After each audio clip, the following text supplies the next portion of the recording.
गुरु प्यारी सात संगत जी, आप सभी को प्यार भरी राधा स्वामी जी।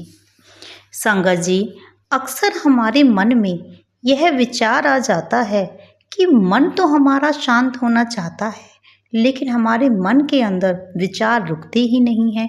तो यह विचार कब खत्म होते हैं?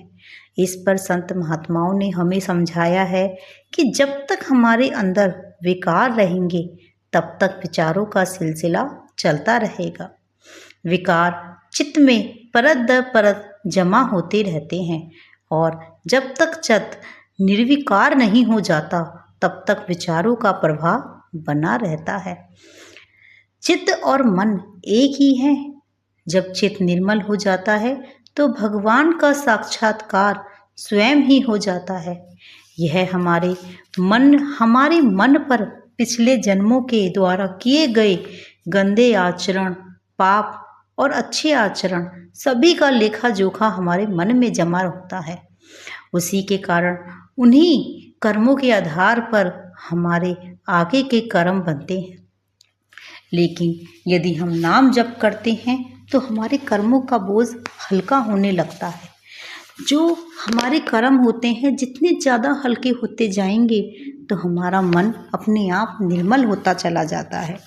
संत महात्मा हमें समझाते हैं कि जब तक यह पूरी तरह से डिलीट नहीं हो जाता तब तक हमारे अंदर से मन की शांति को प्राप्त नहीं किया जा सकता।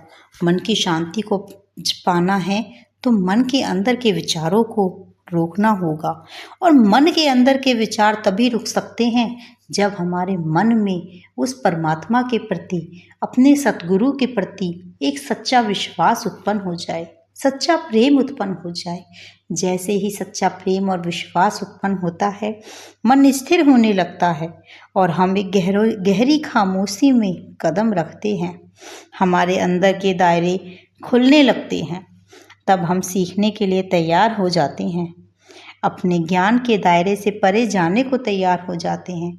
जब मन शांत हो जाता है तब इसके अंदर कोई लहरें नहीं उठती, कोई धारणाएं नहीं रहती, किसी प्रकार का विचार नहीं रहता और मन ठहर जाता है। मन में शांति आ जाती है और यह सचेत हो जाता है और यह अपने असल को पहचान लेता है। अब आत्मा परमात्मा को पाने के लिए तड़प उठती है और जब यह तड़प उठती है तो परमात्मा से मिलन स्वाभाविक है। परमात्मा अत्यंत दयालु है। जैसे एक पिता अपने बच्चे की 100 गलती होने पर भी यदि बच्चा अपने पिता के लिए दिल से पुकार करता है तो पिता अपने बच्चे की 100 गलतियों को माफ़ कर कर भी हाथ आगे बढ़ा देता है। तो सोचो, वह परमात्मा तो 10 पिताओं के बराबर है, अनंत पिताओं के बराबर है, तो वह कितना दयालु होगा। हम पे ना जाने कितनी गलतियां बन जाती हैं, कितने हम पे गलत कर्म बन जाते हैं, लेकिन यदि हम उस परमात्मा के आगे अपने आप को समर्पित कर देते हैं, उसके आगे हम नतमस्तक हो जाते हैं और उससे हम पुकार करते हैं तो वह हमारी पुकार सुनता है। और यह केवल एक नाम जप से ही हो सकता है। नाम जप करने से हमारे मन में एक निर्मलता आ जाती है। निर्मलता आने से हमारे अंदर के विकार धीरे धीरे नष्ट होने लगते हैं और हमें परमात्मा की प्राप्ति होती है। जैसे जैसे हमारे विचार नष्ट होते हैं, हमारी इच्छाएं समाप्त होने लगती हैं। इच्छाएं जब तक रहेंगी तब तक हमें परम शांति की अनुभूति नहीं हो सकती।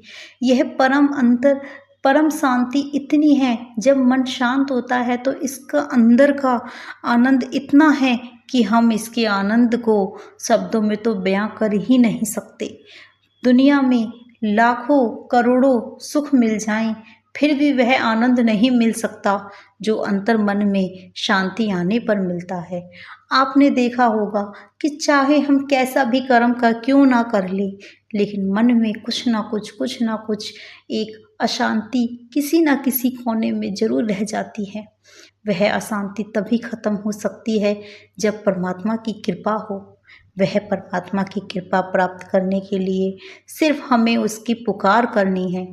उसकी जितनी ज़्यादा हम पुकार करेंगे, सच्चे भाव से यदि हम उस परमात्मा को पुकारते हैं तो वह हमें अपने आसपास नज़र आने लगता है।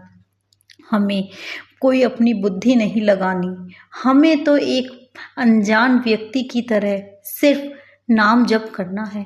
हमें सतगुरुओं की परख नहीं करनी, सतगुरुओं द्वारा दिए गए ज्ञान को परखना नहीं है, उसमें अपनी बुद्धि नहीं लगानी। इसके लिए मौजूदा सरकार ने एक उदाहरण के माध्यम से हमें समझाया कि एक महात्मा जिनको जिज्ञासुओं की एक सभा को संबोधन करने के लिए बुलाया गया। महात्मा जब वहाँ पहुँचा तो उसने वहाँ सभी इकट्ठे हुए जिज्ञासुओं से पूछा कि क्या आप जानते हैं कि मैं क्या कहने जा रहा हूँ? सबने कहा जी हाँ। इस पर महात्मा ने कहा ठीक है, जब आप लोग पहले से ही जानते हैं तो मेरे यहाँ रुकने का क्या फ़ायदा। और महात्मा चले जाते हैं। जिज्ञासुओं ने फिर महात्मा को बुलावा भेजा। महात्मा आए। महात्मा ने पूछा क्या आप जानते हैं मैं क्या कहने जा रहा हूँ? जिज्ञासु ने कहा नहीं, हम नहीं जानते। इस पर महात्मा बोले जब आप लोगों को पता ही नहीं है कि मैं क्या कहने जा रहा हूँ तो मेरे कुछ कहने का क्या फ़ायदा। और वो यह कहकर चले जाते हैं। इस बार फिर जिज्ञासुओं ने महात्मा को बुलावा भेजा कि क्या आप जानते हैं। महात्मा को बुलावा भेजा। महात्मा आए। जिज्ञासु पहले से ही तैयार थे। महात्मा ने फिर सवाल वही किया, क्या आप जानते हैं कि मैं क्या कहने जा रहा हूँ? आधे जिज्ञासु बोले हाँ और आधे जिज्ञासु बोले नहीं। इस पर वह महात्मा बोले कि जिन्हें पता है वे उन्हें बता दें, जिन्हें नहीं पता है। और यह कहकर महात्मा चले गए।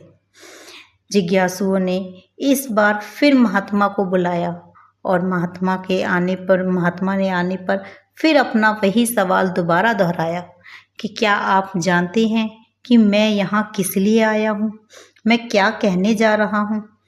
सभी जिज्ञासु शांत रहे, कोई कुछ नहीं बोला। महात्मा को तो इसी पल का इंतजार था और वे वहाँ रुक गए और उन्होंने उन सबको अपना उपदेश दिया। तो मौजूदा सरकार ने हमें यही समझाया है, संत महात्मा हमें यही समझाते हैं कि हमें अपनी बुद्धि नहीं लगानी है, हमें तो सिर्फ अपने सतगुरु के हुक्म का पालन करना है। हमें वो जो बताते हैं, हमें इतनी बुद्धि नहीं कि हम उसे समझ सकें, हम तो सिर्फ उनकी बताई गई हिदायतों पर चल सकते हैं, उनको अपने जीवन में अमल करने का प्रयत्न कर सकते हैं। यही हमारे सतगुरु के लिए हमारा सेवा धर्म होगा, हमारे सतगुरु के हुक्म का पालन होगा। हमें कुछ नहीं करना, वो जो कहते हैं हमें वही करना है। सतगुरु ने नाम दान देते समय हमें यही समझाया कि सिर्फ और सिर्फ चलते फिरते बैठते उठते सोते जागते हमें सिर्फ नाम का सिमरन करना है। जितना ज़्यादा हम अपने अंतर मन में नाम का सिमरन करते हैं, हम बुराइयों से बचे रहते हैं, मन हमारा निर्मल होने लगता है। मन जब हमारा निर्मल हो जाएगा तो हम अपने असल को पहचान लेंगे, परम आनंद को प्राप्त कर लेंगे। मन शांत हो जाएगा, मन शांत हो जाएगा तो विचार खत्म हो जाएंगे।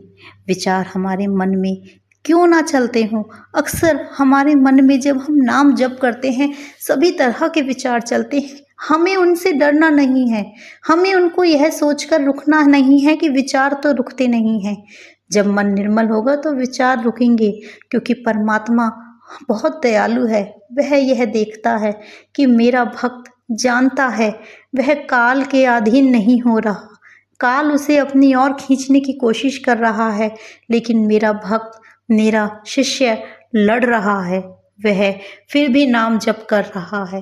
तो वह हमारे इस प्रयास को देखकर अत्यंत खुश होते हैं और हमारे सहायक बनते हैं। इसलिए हमारे मन में चाहे कैसे भी विचार आए, चाहे हमारा मन लगे या ना लगे, हमें अपने नाम का सिमरन करना है। प्रभु सतगुरु द्वारा दिए गए नाम का सिर्फ हमें सिमरन करना है।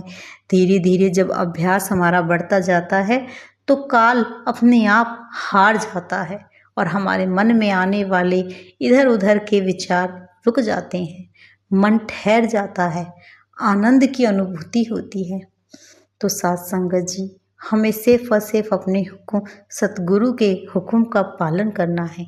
यदि आप सभी को मेरी वीडियो पसंद आई हो तो कृपया लाइक, शेयर एंड कमेंट में राधा स्वामी लिखकर जरूर जाना जी। राधा स्वामी जी।